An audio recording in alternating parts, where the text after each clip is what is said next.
Sensation, le MAG.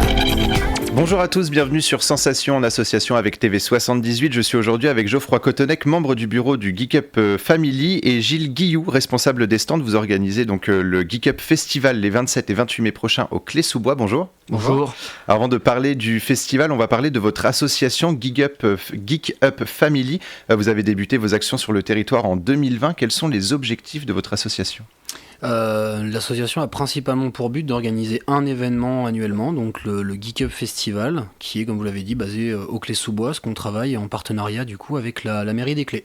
Et pourquoi vouloir finalement valoriser et organiser des événements autour de la pop culture ? C'est un constat qui nous est arrivé assez naturellement. On trouvait qu'il n'y avait pas assez d'événements sur cette thématique-là, ne serait-ce que déjà sur l'agglomération de Sky et après même au niveau des Yvelines. Et donc on s'est dit, plutôt que d'aller constamment faire des conventions sur Paris, d'affronter les transports en commun, on va essayer de monter quelque chose un petit peu plus au calme dans nos parcs tout verts de chez nous, ce sera plus sympa. Et vous avez justement été témoin de cet engouement autour de la pop culture, parce que ça fait déjà depuis au moins une dizaine d'années que la pop culture prend de la place et qu'on s'intéresse de plus en plus, donc c'était essentiel finalement de créer un événement autour de ça. Totalement, parce qu'en fait il faut comprendre que moi j'ai travaillé pendant des années dans les conventions. Donc j'ai fait beaucoup de conventions depuis que je suis arrivé sur Paris. Et en fait, ouais, c'est vrai, on s'est rendu compte qu'on n'avait pas assez d'événements dans notre région qui étaient purement et spécifiquement réservés à cet univers-là. Donc on s'est dit que ça serait bien d'en faire une. Et comme on est des fans de ces univers-là, on s'est dit vas-y banco. Et les 27 et 28 mai prochains, donc vous organisez la 2e édition du Geek Up Festival. Et pour ce festival, vous proposez aux artisans et créateurs de venir exposer. Alors ce festival, est-ce que c'est aussi l'occasion de découvrir la richesse des Yvelines et plus largement d'Île-de-France ? Alors on a beaucoup d'exposants qui viennent des Yvelines ou d'Île-de-France, effectivement. On a aussi énormément d'exposants qui viennent d'un peu partout en France. Des petits artistes comme des grands dessinateurs ou des personnes qui sont connues à travers toute la France et même à travers l'Europe parce qu'ils font des salons en Belgique, en Italie, en Espagne, qui nous font le plaisir d'être là parce que c'est vrai, ça nous fait vraiment plaisir. Ah ouais. Mais c'est oui à la fois la richesse des Yvelines comme vous dites, mais aussi du coup la richesse de tout ce qui peut se faire dans l'univers geek. Et niveau programme, vous ne laissez pas les participants, les festivaliers en reste. Vous prévoyez un concours de cosplay solo le 27 mai et un concours en groupe le 28 mai. Jusqu'à quand peut-on s'inscrire au concours et quelles sont les conditions ?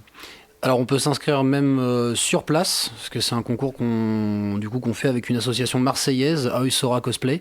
Et les conditions pour s'inscrire sont que ce soit pas un cosplay qui soit directement acheté tout fait sur internet, il faut que ce soit quelque chose qui a été fait, il faut y avoir mis du cœur. En gros, après il faut pouvoir représenter son personnage et fournir une bande son et une prestation d'une minute de mémoire. Une minute 30. Et ensuite, banco. Alors je pense que tous les passionnés savent ce qu'est le cosplay. Pour ceux qui connaissent un peu moins, qu'est-ce que le cosplay ? Alors le cosplay c'est très simple, c'est en fait, imaginez-vous, vous êtes fan d'un personnage, style par exemple, je sais pas, Batman, et donc vous décidez de construire un costume de Batman, et après de faire une mise en scène en s'inspirant des jeux vidéo, des comics et tout ça, et après en fonction vous arrivez à faire une scénette devant le public, et là il y a le jury qui regarde, il vous demande peut-être même de tourner, de venir voir, de demander qu'est-ce que vous avez fait, qu'est-ce que vous avez pas fait, et avec quelle matière vous l'avez fait. Est-ce qu'il y aura un jury, on imagine qu'il y a un jury pour les départager, qui seront justement ces membres du jury ? Alors donc on a eu le plaisir de découvrir Julie de Adventurer et Johnny Penn Cosplay, qui sont deux plaisirois et qui sont du coup respectivement ambassadrices Xbox et sosie de Lara Croft et sosie de Lucky Luke pour Johnny. Donc ils seront là avec nous tout le week-end pour conseiller les cosplayers, juger leurs prestations et puis aussi pour rencontrer leur public parce qu'ils ont un public qui tourne beaucoup pareil sur les conventions. Excusez-moi. Et aussi il ne faut pas oublier qu'ils seront là aussi pour faire une conférence pour expliquer comment le cosplay a été créé et comment faire son premier cosplay aussi. Oui, c'est vrai. Donc il y a également des conférences. Oui, il y aura énormément de conférences. Ce festival. Ouais. Et sur quel sujet ? Donc là on a parlé du cosplay. Est-ce qu'il y a Alors il y aura comme on a énormément d'écrivains qui seront là, on a quand même des personnes on a quand même le créateur de Polaris, on a quand même des personnes qui ont travaillé pour Marvel et DC et même pour Image Comics, donc qui vont être là pour expliquer comment ils en sont mis au dessin, quelles sont leurs passions, comment ils ont créé leurs univers, pour permettre aux gens qui ont envie eux aussi de créer leur propre univers, de pouvoir le faire.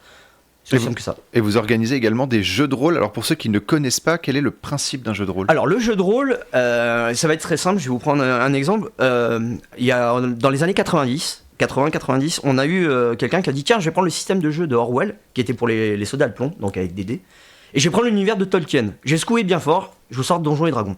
Donc Donjons et Dragons, c'est un univers où on incarne un personnage avec une fiche de perso, avec des caractéristiques.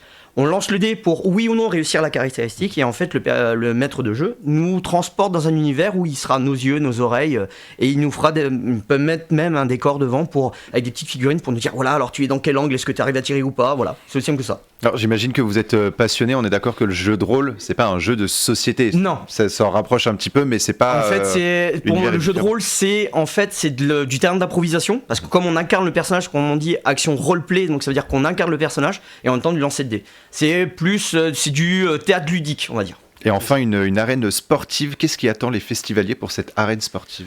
Donc cette année, malheureusement, nous n'avons pas de Quidditch à proposer comme l'année dernière, mais l'association de sabre laser de Saint-Quentin-en-Yvelines sera là pour faire des démonstrations et des initiations pour les ados et les adultes. Voilà. Et ils seront aussi accompagnés de la 501e compagnie, donc des Stormtroopers et un Dark Vador en costume qui viendront pour générer des petites scénettes avec nos amis Jedi. Alors pas de Quidditch, mais les fans de la saga Harry Potter pourront rencontrer Josh Erdman et Louis Cordis, aka Gregory Goyle et Blaise Zabini, les deux accompagnants de Drago Malfoy dans Harry Potter. Qu'est-ce qui est prévu avec les deux acteurs et quand seront-ils présents ? Alors ils seront présents sur les 2 jours, de l'ouverture à la fermeture du festival, et donc ce qui est prévu tout simplement, c'est de proposer aux festivaliers de venir les rencontrer, passer un moment avec eux pour discuter, faire une photo, signer un autographe. Et outre ça, après, ils vont aussi passer sur scène pour faire ce qu'on appelle un panel, comme une foire aux questions, pour répondre du coup aux questions du public sur toutes les questions qui pourraient passer dans la tête d'un festivalier. Et Geek Up Festival sans invité incarnant la pop culture, ça aurait moins de saveur ? De toute façon, non, pour nous, c'est pas possible. Une convention sans invité, il faut pouvoir proposer. L'année dernière, on a eu le plaisir d'accueillir des comédiens de doublage qui travaillaient aussi bien sur des films de Marvel que dans la Japanimation. Et là, cette année, effectivement, on a pris un cran au-dessus. On a été voir carrément des acteurs internationaux. Mais on espère pouvoir rappeler très rapidement de nouveaux comédiens de doublage parce que ça nous manque. Et cette année, une partie de l'argent récolté par la billetterie sera reversée à la Ligue contre le cancer des Yvelines. Pourquoi soutenir cette association ? C'est très simple. En fait, faut savoir que à la base, moi, je suis fan de Stéphane Hamel qui a créé la Team Arrow Fuck contre le cancer. Donc au départ, je voulais devenir représentant européen, et en fait, ça s'est pas fait. Et là, ce qui se passe, c'est que en fait, moi, j'ai perdu mon père, ma mère et mes beaux-parents de cette maladie. Et à l'époque, on avait l'équipe de Quidditch, on voulait monter un tournoi où tous les fonds reviendraient à la lutte contre le cancer. Et là, on peut le faire avec Geek Up cette année. L'année dernière, on a fait les Restos du Cœur. Cette année, on fait le cancer. Et honnêtement, là, on est bien. Parce que même au niveau prix, on est à 5 € l'entrée, 8 € le week-end. Et 1 € ira directement pour la lutte contre le cancer. Donc, même si vous voulez y aller en famille, ça ne va pas vous coûter trop cher. Et en plus, l'avantage, c'est que vous aidez la lutte contre le cancer. Donc, c'est une bonne chose. Et chaque année, vous allez de toute façon soutenir une association ? Oui, tout à fait. On est déjà en train de commencer à regarder les associations pour l'année prochaine. On se tâte encore. Alors justement, pour l'année prochaine, la 3e édition, est-ce que vous avez déjà des idées pour cette 3e édition ? Beaucoup. Trop. Beaucoup trop. Déjà une nocturne. J'aimerais bien rajouter, j'aimerais bien proposer une nocturne avec un concert, parce qu'on a pas mal de personnes qui nous ont contactés en disant qu'ils voulaient proposer justement des petits shows musicaux pendant le festival.